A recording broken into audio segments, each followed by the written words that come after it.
Saya sudah mengucapkan terima kasih atas apresiasi sebesar-besarnya atas klarifikasi mereka, tapi ada yang perlu diluruskan. Perjuangan saya dari awal sampai akhir ini menuntut tes DNA untuk anak saya. Jadi jangan pernah bilang saya tidak menginginkan DNA. Memang itu yang saya pengen. Kenapa Reski baru muncul sekarang?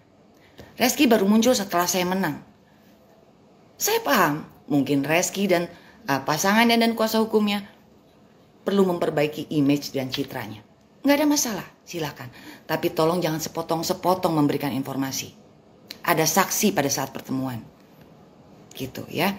Jadi 3 poinnya yang saya luruskan. 1, saya mau tes DNA dilakukan secara publik. Saya mau tes DNA dipayungi dan punya kekuatan hukum tetap.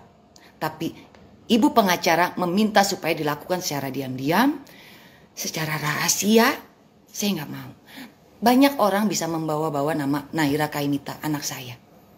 Tapi buat saya, kepentingan Naira adalah bapaknya mengakui di depan umum, tidak secara rahasia. Dan ingat ibu pengacara, tidak ada kita membicarakan masalah materi. Bicara dari hati nurani, ada tidak terucap materi di situ. Gitu ya Ibu, saya memberikan klarifikasi gitu ya. Saya mencoba bersikap sedih gitu, tapi ini semua demi Keke kok. Pertama soal DNA, jadi salah besar kalau saya tidak mau DNA. Saya dihujat se-Indonesia Raya untuk memperjuangkan DNA kok. Saya meminta secara kekeluargaan yang tidak pernah direspon oleh pihak Reski.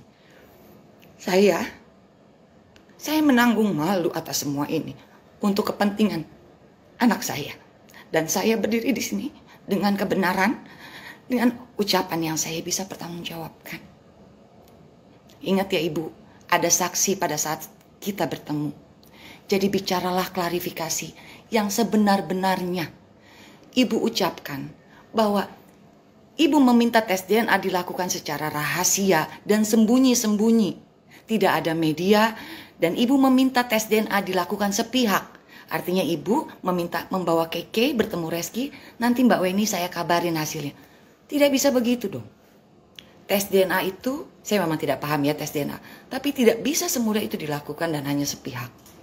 Dan saya tidak bisa mengikuti kemauan Ibu untuk mencabut gugatan banding saya.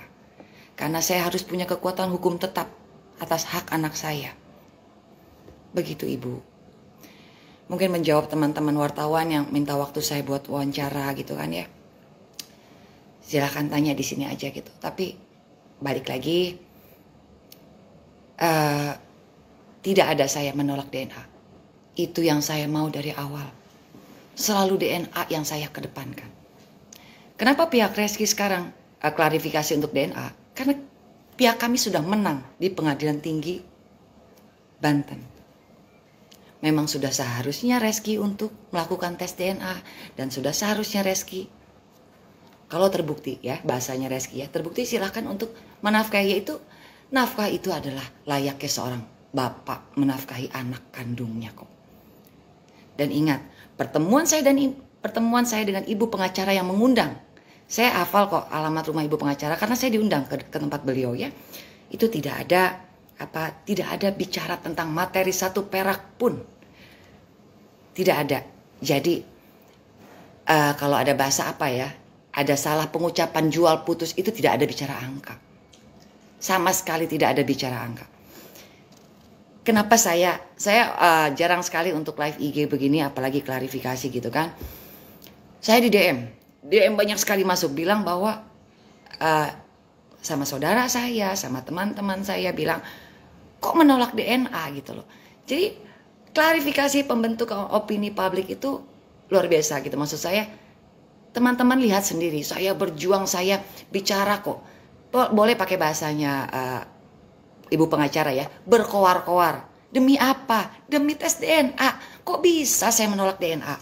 Kenapa saya tolak? Karena Anda menginginkan rahasia. Nggak bisa dong. Ini sudah menjadi ranah publik. Ayo gentle. Akuin depan semua orang. Itu mau saya kok. Saya berdiri di sini atas dasar saya seorang ibu. Atas dasar seorang ibu, atas nama Naira Aimita, anak saya.